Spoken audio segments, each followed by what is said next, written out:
நம்முடைய பாரதிய ஜனதா கட்சியினுடைய மூத்த தலைவர்களில் ஒருவரான நம்முடைய சரத்குமார் அவர்கள் உங்களை சந்திக்கிறார். உங்களிடையே இப்பொழுது உரையாற்றுவார். எல்லாருக்கும் வணக்கம். அதெல்லாம் பார்க்கறதுல ரொம்ப ரொம்ப மகிழ்ச்சி, சந்தோஷம். அங்கிருந்து இங்க வந்து உட்கார்ந்துருக்கேன். நான் உங்க தொழிலை பார்த்து கொண்டிருந்த நான் உங்கள் முன் பேசுவது நான் மகிழ்ச்சி அடைகிறேன். முதல்ல தேர்தல் களம் வந்து சூடு பிடிச்சிருக்கு, நீங்க முதல்ல சொல்லுவீங்க. அதை பத்தி சரத்குமார் நீங்க என்ன சொல்றீங்கன்னு கேட்க போறீங்க. நீங்க கேள்விகளை கேட்ட பிறகு என்னுடைய கருத்துக்களை நான் ஆழமாக பதிவு செய்ய ஆசைப்படுகிறேன். ஏன்னா இந்த தேர்தல் எதை நோக்கி போக வேண்டும், எதை நோக்கி பயணித்து எதை முன்னிட்டு இந்த தேர்தல் பயணம் இருக்க வேண்டும் என்ற கருத்தை எல்லாம் அவங்க எடுத்து சொல்ல நான் காத்திருக்கின்றேன். அதுபோல் உங்களுக்கு இருக்கிற கேள்விகளை முடித்து விட்டோம் என்று சொன்னால் நான் ஆழமாக நான் சொல்ல வந்த கருத்தை நான் பதிவு செய்ய முடியும். அப்படி போயிடலாம் இல்லையா? உங்களுக்கு ஏதாவது கேள்விகள் பற்றிகளா கேட்க வேண்டியிருந்தா முதல்ல கேட்டுருங்க. நான் அதுல டிவி ஆயிட்டு நான் போயிட்டு நான் சொல்லிட்டு இருக்கும் போது அது இதாயிடும். நீங்க சொன்னீங்கன்னா அதை நம்ம இருப்பேன். இது யாரு ஸ்டார்ட் பண்றான்னு சொன்னா, முதல்ல அங்க ஒரு திராவிட முன்னேற்ற கழகத்துல வந்து சிவாஜின்னு ஒருத்தர் இருக்கார். சிவாஜி கிருஷ்ணமூர்த்தியார் பேரு. அவர் தொடர்ந்து அவதூறுகளை பரப்பி கொண்டிருக்கிறார் என்பது அனைவருக்கும் தெரியும். அதாவது கீழ்த்தரமான வார்த்தைகளை பேசுவது, பெண்களை இழிவுபடுத்துவது, இதை பார்த்துட்டு இருக்கும் போது ஒரு கட்சியில் இருக்கும் போது பாரம்பரிய கட்சி என்று சொல்லிக் கொண்டிருக்கும் திராவிட முன்னேற்ற கழகம் அவரை பதவி விலக செய்தால் நிரந்தரமாக இருக்கணும். மறுபடியும் பேசுறாரு, கேவலமா பேசுறாரு. அது ஹிட்டிங் பிலோ த பெல்ட் தான் சொல்லுவோம். அதை பத்தி எல்லாம் பேசும்போது இந்த மாதிரி கீழ்த்தரமான அரசியலை அவர்கள் கட்சியில் இருப்பவருக்கு பேசும்போது அந்த கட்சியில இருக்கிறவங்க பேச ஆரம்பிக்கும், மற்றவங்க பதில் சொல்றாங்க.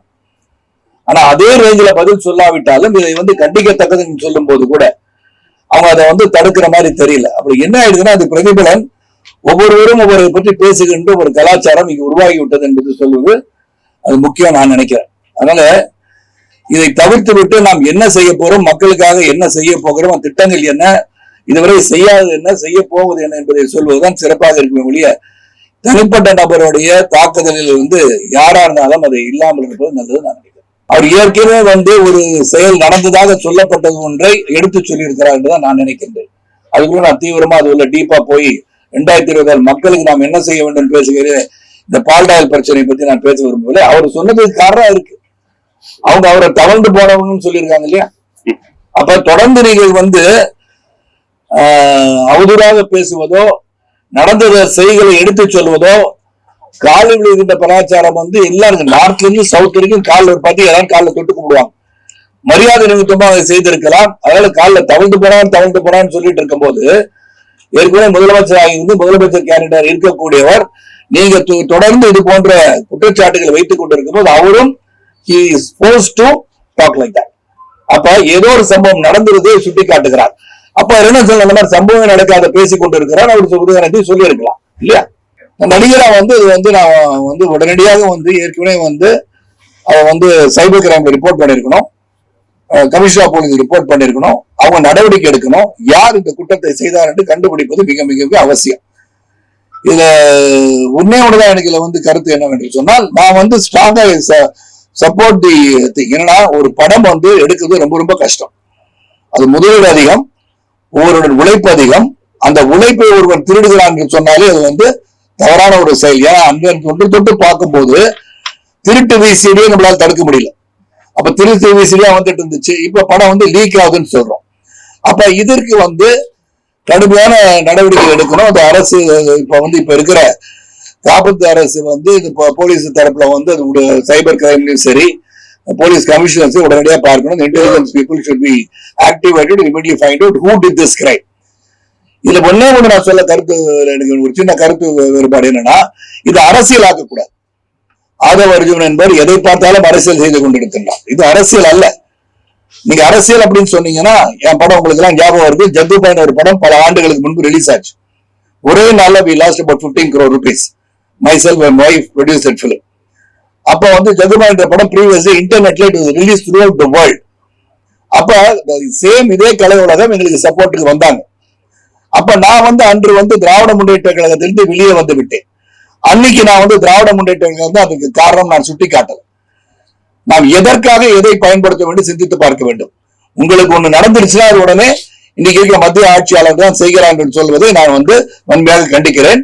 ஆனா இதை வந்து உடனடியாக காவல்துறையும் சரி சைபர் கிரைம்ல உடனடியாக கண்டுபிடிச்சு யார் குற்றவாளி என்று மக்களுக்கு தெரியப்படுத்துவது நல்லது. ஆனால் அரசியல் ஆதாயம் காண வேண்டாம் என்று நான் ஆதவ அர்ஜுனாக சொல்றேன். அமைச்சகம் இருக்கும், அமைச்சர்கள் இருப்பார்கள், அது கண்ட்ரோல் பை இண்டிபெண்டன்ட் பாடிகள் சிபிஎஃப்சி இல்லையா? அவங்க வந்து எல்லா படத்தையும் தணிக்கை செய்கிறார்கள். அவங்க வந்து லீக் பண்ணாங்கன்னு சொல்ல போறீங்களா? இல்லாட்டி முருகன் வந்து சிபிஎஸ் போன் பண்ணி லீக் பண்ணுங்கன்னு சொல்லுவாரா? நடக்க முடியாத, நடக்க சாத்தியபூர்வம் இல்லாத, சாத்தியக்கூறு இல்லாத பற்றி அவருக்கு குறை சொல்லக்கூடாது. அதான் சொல்லிட்டு ஒரே ஒற்றை சொல்லல, இதை பற்றி நான் அதிகமா பேச விரும்பல. Do not make every issue of yours as a political issue. It's not a political issue. அப்படி பாத்தீங்கன்னா வந்து சென்சார் போர்டு வந்து எனக்கு ஒரு வந்து ராஜீவ்காந்தி கொலை கேஸ பத்தி செல்வமணியர் ஒரு படம் எடுத்தவங்க ஞாபகம் இருக்கான்னு தெரியல. இன்று வரை இட்ஸ் நாட் ரிலீஸ்ட். நிறைய பண செலவுல அந்த படத்தை எடுத்தாங்க, அது ரிலீஸ் ஆகல. ஏன் பிஜேபி கவர்மெண்ட் தான் இருக்கு, அது காங்கிரஸுக்கு எதிராக எடுத்த படம் தானே, அப்ப ரிலீஸ் பண்ண பிஜேபி ஆட்சியாளர்கள் செய்தார்களா? சிந்திச்சு பார்க்கணும். You should be rationalized in your thinking and thought. Do not politicize any issues. உங்களுக்கு எது எடுத்தாலும் பொலிட்டிசேஷன் தான்.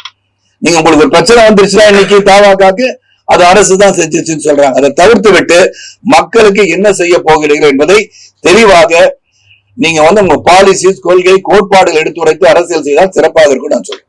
இது அவங்களுடைய பாலிசி நினைக்கிறேன். சிறப்பா நீங்க நல்ல சிறப்பா கேக்குறீங்க. அவங்க பாலிசி குற்றம் சொல்வதே, அதாவது நீங்க திருவிழால் படத்துல வந்து குற்றம் சொல்லியே பிழைக்கின்ற பலவர்கள் இருப்பதை போல அப்படின்னு நக்கீரனை பார்த்து தர்மி சொல்ற மாதிரி ஆயிப்போச்சு. நீங்க வந்து எது இருந்தாலும் குற்றம் சொல்றாங்க. அந்த யூஎன்ல வந்து United நேஷன்ஸ்ல whenever Americans get up to say something, Russians வந்து I veto அப்படின்வாங்களாம். Even if it is good for the country, good for the world சொன்னா கூட I veto ன்னு சொல்லுவாங்க. சொல்றதை கூட கேட்க மாட்டாங்க. அதே மாதிரி உங்களுக்கு எது பண்ணாலும் இது வந்து அரசுதான், உங்களுக்கு அது மட்டும் தான் கண்டுக்கு தெரியும். நீங்க மக்களுக்கு என்ன செய்ய போகிறீர்கள் இதுவரை ஒரு பிரஸ் மீட் கொடுத்திருக்காங்களா? Have they really addressed the press and said what they are going to do for the country? 10,71,000 கோடி வந்து கடன்ல இருக்கு தமிழகம். தவழ்ந்துட்டு என்ன பண்றது தவிச்சிட்டு இருக்கிற இந்த நேரத்துல அதுக்கான எதுவும் பாலிசி வச்சிருக்காங்களா? ஒண்ணுமே கிடையாது. So I don't want to discuss more about TVK because I don't consider them as any kind of policies உள்ள ஒரு கட்சியா நான் அதை பார்க்கல. குற்றம் சொல்லியே வளர்ச்சி எடுத்துட்டு இருக்காங்க. 41 பேர் நாங்க கொலை பண்ணல, கவர்மெண்ட் தான் கொலை பண்ணிட்டாங்க, பர்சனல் லைஃப் வந்து எடுத்து இவங்க தான் வந்து பண்றாங்க இப்படின்னு சொல்றது, it doesn't have anything to do with the people of the state or the country. Do something proactive for the country and the state. 10,76,000 கோடி வந்து டிக்ளேர் பண்ணிருக்காங்க. பினான்ஸ் மினிஸ்டர் போனதுல சொல்லியிருக்காங்க. அதாவது சென்ற ஆட்சியாளர் விட்டு செல்லும் போது 5.71 crores இருந்திருக்கு. 5,76,000 கோடி தான் கடன் இருந்திருக்கு.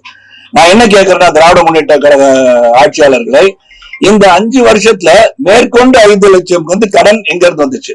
ஒரு வெள்ளை அறிக்கை உங்களால் கொடுக்க முடியுமா? இந்த கடன் வாங்கினதற்கு பொருளாதார அடிப்படையில் நாட்டை உயர்த்துவதற்கோ வளர்ச்சி திட்டங்களுக்கு பயன்படுத்திருக்கீங்களா? Can you give a statement? The 5 crores was borrowed for this. இதை நாங்க டெவலப் பண்ணிருக்கோம் சொல்ல முடியுமா? சொல்ல முடியாது. There is no development activity in Tamil Nadu. இந்த தமிழ்நாடு அப்படின்னு சொல்லும் போது இன்னைக்கு ஊழல் அப்படின்னு சொன்னா டிஎம்கே அப்படின்னு கிளியரா வந்துருது. சோ ஏன்னா அவங்க குற்றச்சாட்டுகள் பாத்தீங்கன்னா வரிசையா பல குற்றச்சாட்டுகள் அவங்க மேல.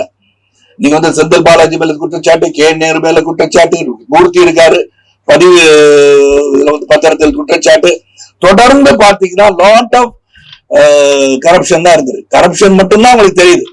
இதையெல்லாம் தவிர்த்து இந்த கரப்ஷன்ல வந்து சம்பாதிக்கிறத தவிர்த்து இருந்தாங்கன்னா இந்த 10 லட்சம் கோடியில வந்து ஒரு அட்லீஸ்ட் ஒரு 3-4 லட்சம் கோடிய குறைச்சிருக்கலாம். இன்னைக்கு வந்து லேப்டாப் மாணவர்களுக்கு எல்லாம் கொடுத்திருக்கலாம். மாணவர்களின் கல்வி கடனை உடனடியாக ரத்து செஞ்சிருக்கலாம். மகளிருக்கு கொடுக்க வேண்டிய வந்து 1000 ரூபாய் வந்து 5000 ரூபாய் எண்ணிக்கை கொடுத்திருக்கலாம்.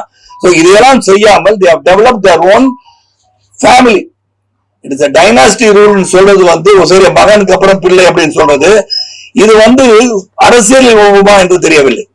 ஆனா தொடர்ந்து அவங்க தான் இருக்கும் போது they become very powerful.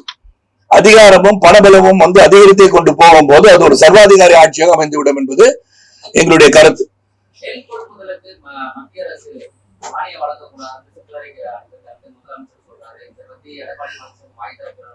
இல்ல ஒன்னே விடுங்க, இங்க வந்து முதலமைச்சரின் குற்றச்சாட்டை நான் வந்து பெருசாக எடுத்துக்கிறது. ஏன் எடுத்துக்கிறது இல்லைன்னா, எல்லாத்துக்கும் அவர் வந்து எப்படி தாவாக குற்றச்சாட்டு வைக்கிறாங்களோ மத்திய அரசு செய்வதெல்லாம் தவறுன்னு சொல்கிறார்கள்.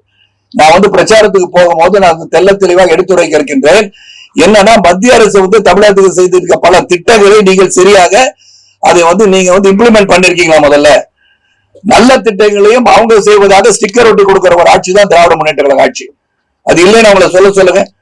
நான் இங்க கேட்கறது வந்து டைனாஸ்டி ரூல் இல்ல அப்படின்னு சொல்றதுக்கு நான் ஒரே ஒரு உதாரணத்தை மட்டும் இங்க சொல்ல ஆசைப்படுறேன். முத வந்து உதயநிதி ஸ்டாலின் வந்து அரசியலே வர மாட்டேன்னு அவரே சொன்னார். உங்களுக்கு எல்லாம் தெரியும். அப்புறம் வந்து அவர் சட்டமன்ற வந்து எம்எல்ஏ ஆக்கிட்டாங்க. இன்னும் அவர் மந்திரி ஆக மாட்டாருன்னு சொன்னாங்க, மந்திரி ஆக்கிட்டாங்க. இல்ல நாங்க வந்து துணை முதல்வராக ஆக்க மாட்டோம் அப்படின்னு சொன்னாங்க, துணை முதல்வர் ஆக்கிட்டாங்க. இப்ப நான் ஒரே ஒரு கேள்வி, ஸ்டாலின் அவர்களே, இந்த தேர்தலில நீங்க கிளியரா சொல்லுங்க, இந்த தேர்தலில் வெற்றி பெறுவதற்கு வாய்ப்பு இல்லாவிட்டாலும் வெற்றி பெற்றால் உதயநிதி ஸ்டாலினை நான் முதலமைச்சர் ஆக்குவேன் என்று உங்களால சொல்ல முடியுமா? இல்லாட்டி நீங்க சொல்றீங்களா சமூக நீதி, எல்லாரும் ஒன்று, சமத்துவத்தை வந்து நிலைநாட்டும் போடுற திராவிட முன்னேற்ற கழகம், நம்ம வந்து மைனாரிட்டிக்கு வந்து பாதுகாவலர் நாங்க தான் அப்படின்னு சொல்ற நீங்க, ஒரு தாழ்த்தப்பட்ட சமுதாயத்தில் யாராவது ஒருத்தர் உங்கள் கட்சியில் இல்லையா? அவர்களை முதலமைச்சர் ஆக்க முடியுமா உங்களால என்று சொல்லுங்க. டெமோக்ராட்டிக் பார்ட்டின்னு சொல்றீங்க. அப்படி டெமோக்ராட்டிக் பார்ட்டி திராவிட முன்னேற்ற கழகம் இருந்தால் குடும்பத்தை தவிர வேறு யாருமே அறிவு ஆற்றல் திறமை உள்ளவர் அங்கு இல்லையா என்ற கேள்வியை நான் வந்து அன்பு சகோதரன் முதலமைச்சராக இருந்த ஸ்டாலின் அவர்கள் கேட்கிறேன்.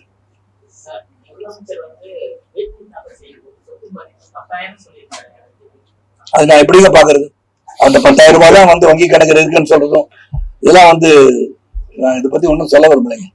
அது மக்களுக்கே தெரியணும்ல.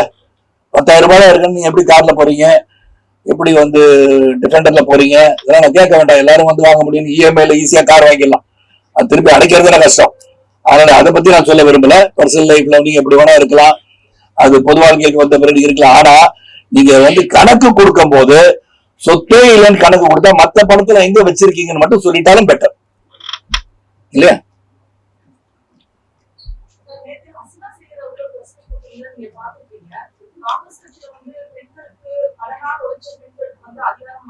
அதுதானே நீங்க just telling me about this, சொல்லிடுறீங்களா? எந்த அளவிற்கு காங்கிரஸ் கட்சி பெண்களை ஒதுக்கி இருக்கிறது, பெண்களை சமூக வாழ்க்கையிலும் சமுதாய வாழ்க்கையிலும் அரசியலிலும் வரவிடக்கூடாது என்று திட்டம் போட்டு வேலை செய்கிறது என்பதை திருமதி ஹசீனா சையத் அவர்கள் தன்னுடைய குற்றச்சாட்டுல தெளிவா சொல்றாங்க. அதாவது போட்டியிடக்கூடிய இடங்களை விற்று விட்டார்கள், they have sold the party சொல்றாங்க. செல்வ பெருந்தகை சீட்டுகளை விற்று விட்டார். அதற்கு உடந்தையாக இருந்தது யார் என்றால் மல்லிகார்ஜுன கார்கேன்னு அகில இந்திய காங்கிரஸ் தலைவரை குற்றம் சாட்டுகிறார். உடனடியாக அதற்கு விளக்கம் சொல்லாமலோ அல்லது ஹசீனா சையத் சொல்வதில் அதற்கான விளக்கத்தை கொடுக்காம அதை கட்சியை விட்டு நீக்குகிறார் என்று சொன்னால் எவ்வளவு ஒரு வெட்கக்காரான விஷயம். 16ஆம் தேதி மகளிர் இடஒதுக்கீட்டான மசோதா வருகிறது. அது குறித்து பாராளுமன்றத்தில் பெரிய விஷயம் பேசப்பட போகிறது. ஆனால் காங்கிரஸ்ல பெண்களை மதிக்கவே இல்லை என்று ஹசீனா சையத் சொல்லி இருப்பது உண்மையிலேயே வெட்கக்கேடான விஷயம். காங்கிரஸ் கட்சி இதற்கு பதில் சொல்லி ஆக வேண்டும். சீட்டுகளை விற்பது அப்படின்னு ஒரு மகளிர் அணி தலைவி, மாநில மகளிர் அணி தலைவி சொல்லி இருப்பது காங்கிரஸ் கட்சியினுடைய பெண்கள் விரோத போக்கை தெளிவாக எடுத்து காண்பிக்கும். வரும்போது சார் அதை பத்தி பேசிட்டு வந்தாங்க, அதனால அவங்க வந்து தெளிவா சொல்லிட்டு சொல்றேன். இதுதான் sir.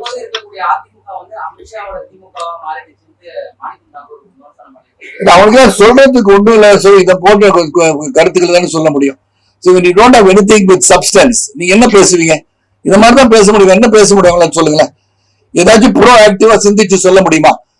Do they have any policy? இந்த 10 லட்சம் 10.71 இருக்கு, அது எப்படி குறைக்க போறாங்க? அது திட்டம் என்ன? கடன் வாங்கி நீங்க வந்து பொருளாதார வந்து இதை உயர்த்தணும்னு சொன்னா கடன் வாங்க தப்பு கிடையாது. ஆனா அது எப்படி பயன்படுத்துறீங்க? அந்த கடனை அடைக்கும் அளவுக்கு நீங்க வந்து தொழில் முன்னேற்றம் நடந்திருக்கா? இல்லையே, எதுவுமே இல்லையே.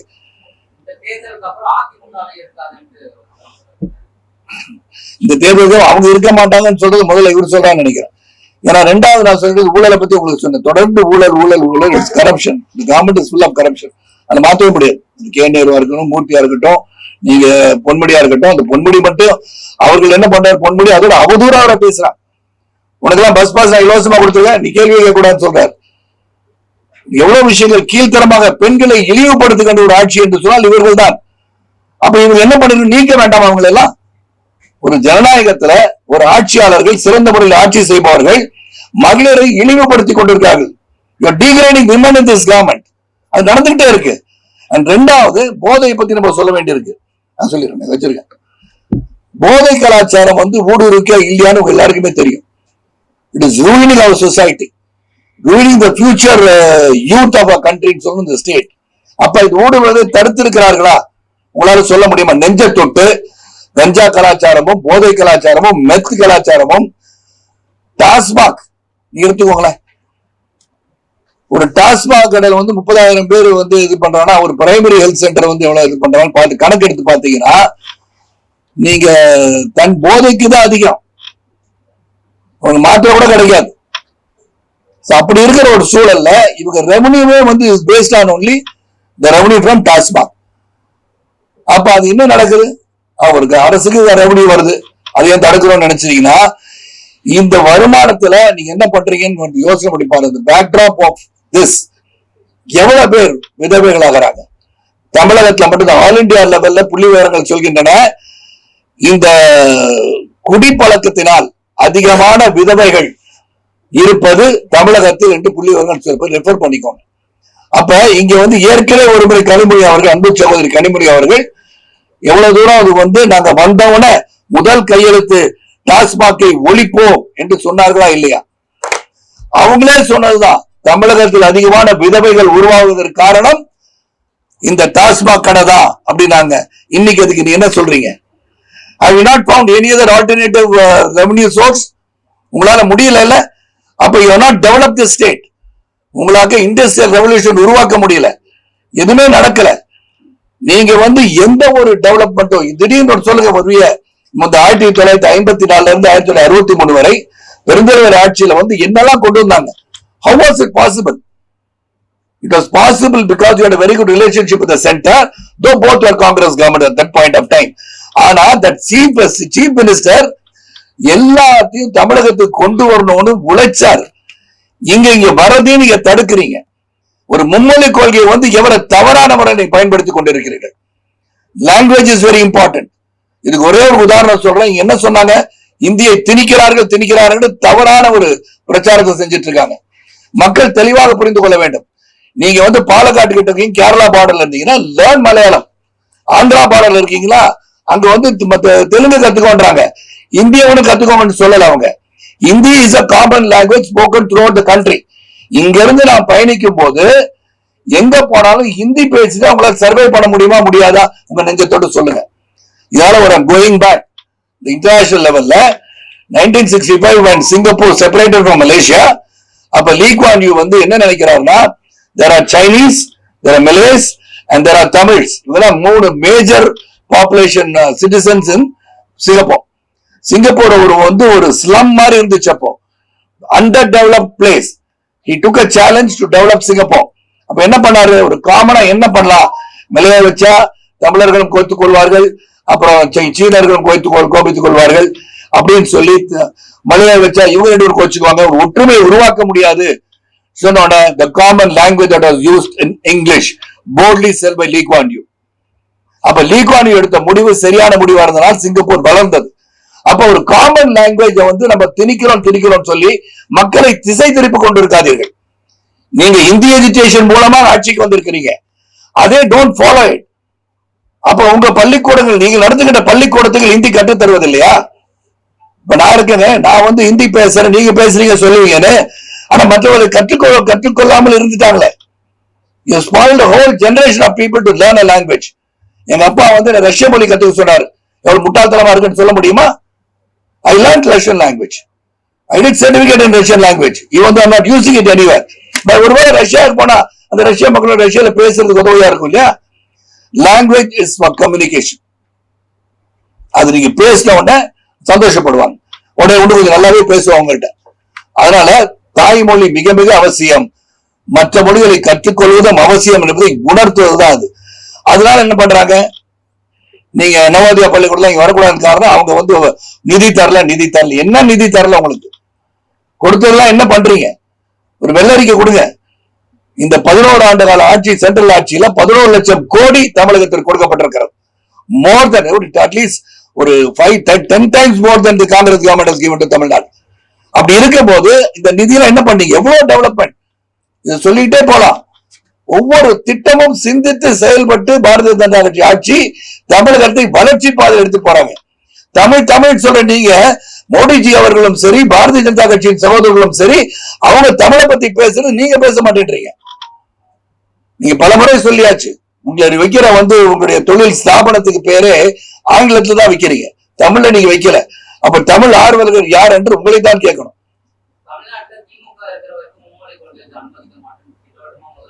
அது இந்த தேர்தலோட முடிஞ்சு போயிரு. சொல்லுங்க, ஏன் மும்மொழி கொள்கை இல்ல சொல்றதுக்கான காரணம் ஒரு, ஏன்னா இந்த மாதிரி தெளிவுபடுத்த வேண்டும். மக்களை தெளிவுபடுத்தாமல் இதையும் வந்து நம்ம வந்து இம்ப்ளிமெண்ட் பண்ண முடியாது. தெளிவுபடுத்துவதற்கு தான் சென்ட்ரல் கவர்மெண்ட் இருக்கு. we have to make it very clear that it is not implement பண்றதுக்கு நம்ம வந்து உந்துதல் பண்ணி இதை திணிக்க யாரும். இது வந்து இந்த தேர்தல் அப்புறம் இந்த நிச்சயமா இது வலியுறுத்துவேன்னு ஆகணுங்க. வாட் இஸ் ராங் கேட்கிறேன்.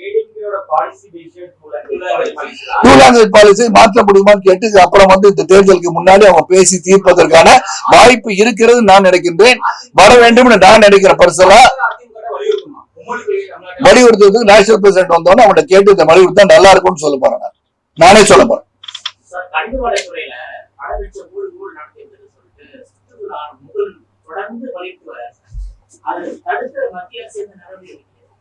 மத்திய அரசு நடவடிக்கை இங்க ஸ்டேட் கவர்மெண்ட் தான் எல்லாமே பார்த்துட்டு இருக்காங்க. இது வந்து சென்ட்ரல் கவர்மெண்ட் வந்து இவங்க வந்து டெய்லி கண்காணிக்க முடியல. நீங்க என்ன பண்ணாதான், நான் ஒரு தடவை சொல்லியிருந்தேன், இங்க இருக்கிற கனிம வளங்கள், மைனிங், சாண்ட் மைனிங் எல்லாமே ஸ்டேட் கவர்மெண்ட் எடுத்து நடத்துங்கன்னு சொன்னேன். இந்த state government runs there is not going to be any corruption in it. நீங்க பாட்டு அள்ளிட்டு போறீங்க, யாரும் கேட்கறதா கிடையாது. 100 லாரி 200 லாரி லாரி ஜாம்லாம் சவுத்ல, இதெல்லாம் ஒண்ணும் விலாவரியா சொல்லிக்கிட்டே போலாம். சோ என்ன பொறுத்த வரைக்கும் இந்த 2026 தேர்தலில் திராவிட முன்னேற்ற கழக ஆட்சி அகற்றப்பட வேண்டும். காரணங்கள் ஊழல், போதை, பெண்கள் அவமதிப்பு, நோ டெவலப்மெண்ட் வாட்ஸ்எவர். கல்விக்கு போன தமிழகம் இப்ப வந்து போதை கலாச்சாரத்துக்கு பேர் போயிட்டு இருக்கு. கரப்ஷன் தான் திராவிட முன்னேற்ற கழகம் சொல்ற அளவுக்கு போயிட்டு இருக்கு.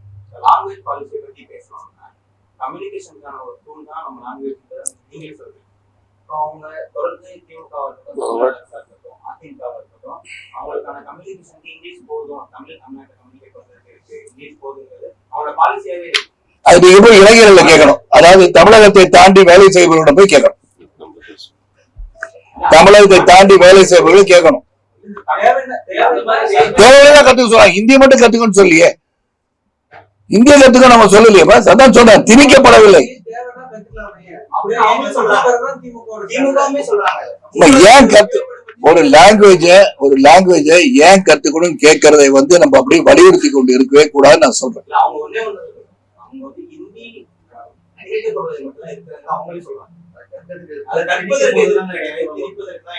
ஆமா, திணிக்கிறத நானும் சொல்றேன்.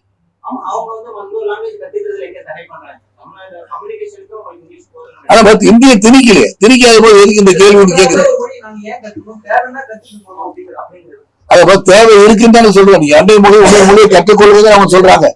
இதனால என்ன உங்களுக்கு வந்து நிர்பந்தம் என்ன வருது? 3 கத்துக்கணும்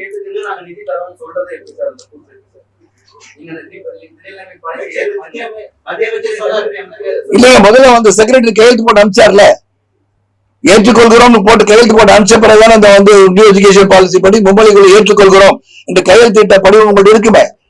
அதுக்கப்புறம் தான் அதை ஏற்றுக்கொண்டு செய்யவில்லை என்பதுதானே கருத்து.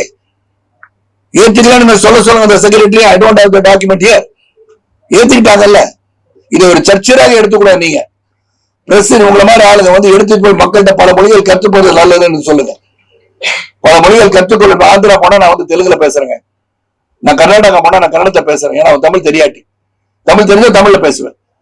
கேரளா போனா நான் மலையாளத்தை பேசுறேன், தமிழ்நாட்டில் தமிழ் பேசுறேன். நான் வந்து நார்த் இந்தியா போனா நான் ஹிந்தியில பேசுறேன். ஸோ ஜென்ரலாக எல்லாருக்கும் எதுவுமே தெரியாத மட்டும் இங்கிலீஷில் பேசுகிறேன். So is language depriving you from communication. Marathi இருக்கு, குஜராத்தி இருக்கு, எல்லாம் இருக்கு. Hindi is a common language in the entire கண்ட்ரிங்க. புரிஞ்சுக்கோ. எப்படி லீக்வானி பற்றி சொன்னோம்னோ, Hindi is a common language which everybody can understand and speak. உங்களுக்கு ஹிந்தி கற்றுக்க ஆசை இல்லையா சகோதரா? இல்லை உங்களுக்கு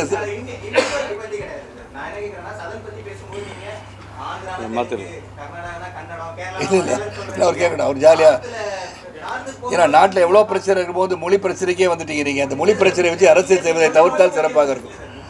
இல்லை தலைவன், உங்களை மாதிரி வந்து படித்த 4வது தூணாக இருப்பவர்கள், நானும் வந்து பத்திரிகை உலகத்தில் உங்களுக்கே தெரியும், மீடியா வாய்ஸோட சீஃப் எடிட்டர் நான் வந்து மோடிஜி அவர்கள் 3வது முறை சீஃப் மினிஸ்டராக இருக்கும்போது 1.5 மணி நேரம் உட்காந்து பேட்டி எடுத்தவன் நான்.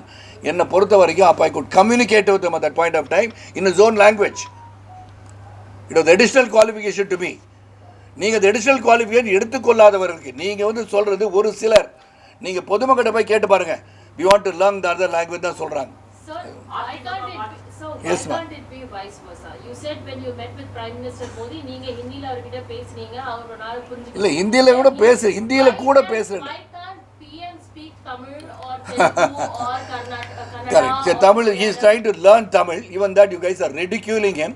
When somebody is attempting to speak a language, you make memes out of it. Come on guys. Don't do that. தேசிய ஜனநாயக கூட்டணியின் வெற்றி வாய்ப்பு ரொம்ப சிறப்பாக இருக்குங்க. தமிழகத்துக்கு ஒரு விடிவு காலம் வந்து கொண்டு இருக்கிறது தான் சொல்லணும். வேறு எதுவும் இந்த கொள்கையை பற்றி பேசினா தனிப்பட்ட முறையில் அவங்கள தனியாக சந்திக்கிற தலைவா, வேறு எதுவும் முக்கியமாக தான் கேளுங்க. பிரச்சாரத்தில் பல கருத்துக்கள் வைக்க வேண்டியிருக்குங்க. பல அந்த ஊழல் குற்றச்சாட்டுகள் என்ன நடந்திருக்கு, எப்படி இழிவுபடுத்தியிருக்காங்க, நீங்கள் வந்து மத்திய அரசு உங்களுக்கு வந்து நிதி கொடுக்கலன்னு சொன்னது விலாவாரியாக புள்ளி விவரத்தோடு சொல்ல இருக்கேன். அதை மட்டும் அல்லாமல் இது எதற்காக மீண்டும் தேசிய ஜனநாயக கூட்டணியின் ஆட்சி அனைத்து அண்ணா திராவிட முன்னேற்றத்துடன் சேர்ந்து இருக்கின்ற இந்த ஆட்சி வர வேண்டும் என்பதை தெல்ல தெளிவாக நான் சொல்லுவேன். உங்களுக்கெல்லாம் தெரியும், 1996ஆம் ஆண்டிலிருந்து நான் மக்களை சந்திச்சிட்ருக்கேன். பல்வேறு கோணங்களில் பல்வேறு நேரத்தில் சந்திச்சிருக்கேன். So I think I can do my best for the party and BJP will come to stay. And நான் வந்து உண்மையாக இந்த இயக்கம் ஊடுருவி கொண்டு இருக்கிறது, சிறப்பாக வந்து தமிழக மக்களுக்காக சேவை செய்ய வருகிறது. Let us think only one thing. உங்களுக்கு எல்லாம் சொல்லிடுறேன், is my last answer for you. நம்ம நாடு சிறப்பாக இருக்கணும், வலிமையாக இருக்கணும்னா we are in the 4th place economically. We are going to the 3rd place soon. எது முக்கியம் திங்க் பண்ணணும். பொருளாதார ரீதியில் நாட்டை உயர்த்துற ஒரு தலைவர் நாம் அமைந்திருக்கிறான் என்று சொன்னால் மோடிஜி அவர்கள் தான். அப்படி இருக்கும்போது அவர் கரங்களை ஏன் வலுப்படுத்தக்கூடாது என்று சிந்தித்தால் நமக்கு தான் நல்லது. அதை சிந்திக்க மாட்டேன்றோம். அன்பு சகோதரி கேட்டாங்க, மோடி ஏன் தமிழில் பேசுகிறேன்னு. இவர் கற்றுக்கிட்டு இருக்காரு, அடுத்த முறை தமிழில் பேச சொல்லுவோம். Is learning, is talking Tamil. அதையும் நீங்கள் ரெடிக்யூல் பண்ணுறீங்க. தத்து புத்துன்னு பேசினா தான் ஆங்கிலமே வரும். when you try to learn a language you make mistakes, then you learn the language. When somebody is making mistakes you ridicule him, you will slowly stop learning that language. So do not do that. And that to the Prime Minister of the country. ஆமாம் bus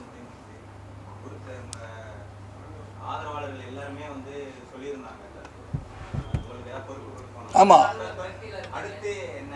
ஆமாம். இப்போ வந்து தேர்தல் வந்து 2026 தேர்தலை சந்திக்க போயிட்டுருக்கேன். அந்த ஆதங்கத்தை ஏற்கனவே மாநில தலைவரை வெளிப்படுத்தி மறுநாளே போய் ஒரு மனு கொடுத்தது நீங்களும் பார்த்துட்டீங்க. அதற்கான எல்லா பணிகளும் செய்து யாருக்கெல்லாம் ஒன்று பதவி போடாமல் இருக்காங்களோ அது உடனடியாக கண்காணிக்கப்பட்டு அந்த பதவிகள் வழங்கப்பட்டு கொண்டிருக்கின்ற என்ற மகிழ்ச்சியான செய்தியை உங்களுக்கு தெரிவிச்சுக்கிறேன். அது போக நான் வந்து என்ன பண்ணணும், சரத்குமார் எப்படி இருக்கணும், how they want me to be in the national level or the state level, let them decide after 2026. உங்களை எல்லாம் வெற்றி விழாவிலே சந்திக்கிறேன். தேர்தல் பிரச்சாரத்தை செல்ல இருக்கின்றேன்.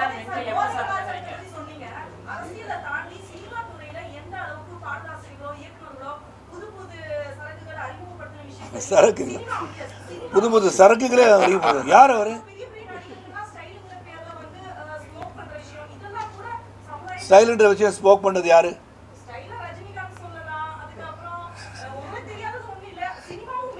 இல்லை ஒன்றே ஒன்று சொல்லிடுறேன். See, don't say that cinema influences people மட்டும் சொல்லிடாதீங்க. Because I'm the industry. ஒரு நிமிஷம் let me complete. I am from the industry. நான் வந்து புரட்சித் தலைவர் மக்கள் தலைவர்களை பார்த்து நான் வளர்ந்துருக்கேன். இப்போ அதே மாதிரி பல படங்கள் நான் பார்க்குறேன். நீங்கள் பலர் செய்வதெல்லாம் பார்க்குறீங்க. சரத்குமார் செய்வதெல்லாம் நீங்கள் செய்வீங்களா? நான் திடீர்னு ஒரு கிணத்துல குதிப்பீங்களா? குதிக்க மாட்டேங்க. ஒரு நிமிஷம் இருங்க. ஒன் செகண்ட் இல்லை. See, there is certain level that you maintain your fan following also. எதை பண்ணணும், அறிவு ஆற்றல் திறமையுடன் பேசுவது எடுத்து நல்லதை எடுத்துக்குங்க, தீயவை ஒழிச்சிருங்க. இவர் இந்த மாதிரி தூக்கி சிகரெட்டு போட்டார், அதே மாதிரி நானும் போடுவேன்றது அவர் அந்த படத்து காட்சிக்காக தேவைப்பட்டது செய்திருக்கலாம். அதை நீங்கள் பின்பற்ற வேண்டும் என்பது இல்லை. அப்போ வந்து சினிமாவில் வந்து அருவாள் எடுத்து வெட்டிட்டு இருக்காங்க. நீ இப்போ வெட்டிட்டு இருக்க முடியுமா? அவர் வெட்டுறார், நான் வெட்டுவேன்னு சொல்கிறது வந்து you should use your sense. இவ்வளோ தான் நான் சொல்லுவேன். என்னை பொறுத்த வரைக்கும் cinema is an entertainment media. We are that to entertain your people. Take the good things out of it, leave the bad things out of it. பிரச்சாரம் நாளைக்கு வந்து தொடங்குறதுக்கு வாய்ப்பு இருக்குது. நாளைக்கு வந்து நேஷனல் பிரசிடென்ட் வந்து மதுரைக்கு வராங்க, சாத்தூர், ராமநாதபுரம்.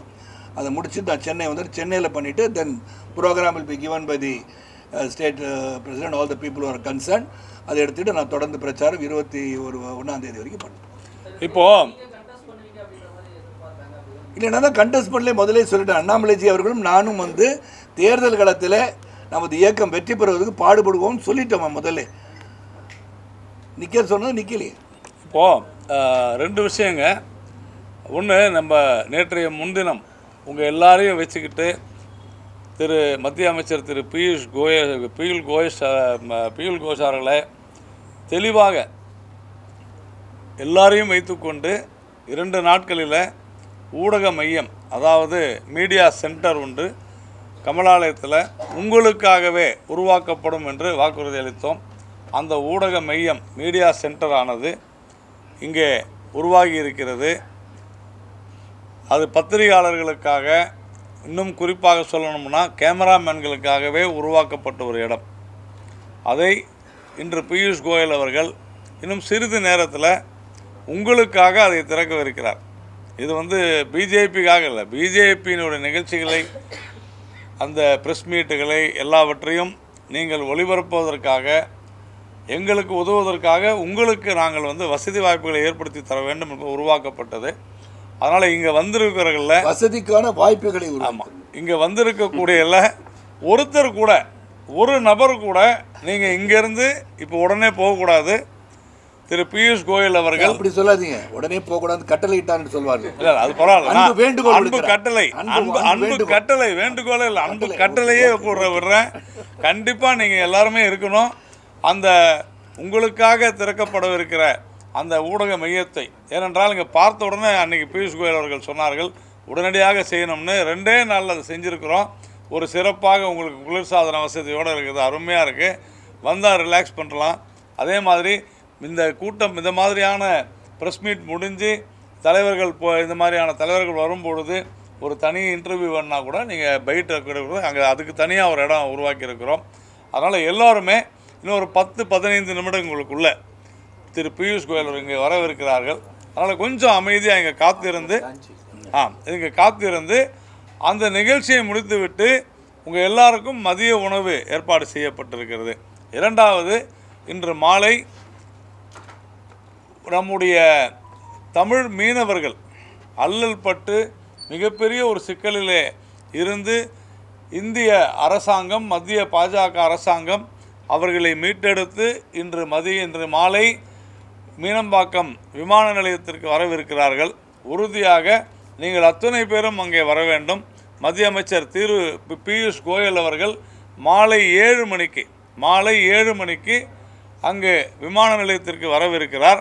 அத்தனை பேரும் உங்களுடைய ஊடகங்களில் அதை கவர் செய்ய வேண்டும் என்று கேட்டுக்கொள்கிறோம். இப்போது உடனடியாக இன்னொரு 10 நிமிஷத்தில் திரு பியூஷ் கோயல் அவர்கள் வந்து விடுவார்கள். அங்கேயும் திரு பியூஷ் கோயல் அவர்கள் மத்திய அரசு எவ்வளவு இடர்பாடுகளை கடந்து அத்தனை பேரையும் நாம் வரவழைத்திருக்கிறோம், எப்படி வந்து சேர்ந்திருக்கிறார்கள் என்று நம்முடைய தமிழ் மீனவர்கள் மிக சிறப்பாக உங்களுக்கு வந்து விளக்குவாங்க. திரு பியூஷ் கோயல் அவர்கள் அங்கே உங்களை இன்றைக்கு மாலை தமிழக அரசியல் நிலவரம் குறித்தும் அங்கே உங்களிடையே பேசுவார். 7 மணிக்கு அங்கே வந்துடுங்க. இப்போ எல்லோருமே இங்கே இருந்து திரு பியூஷ் கோயல் வந்த உடனே நாங்கள் சொல்கிறோம், முடிச்சுட்டு மதிய உணவு உண்டு விட்டு போகணும். நன்றி.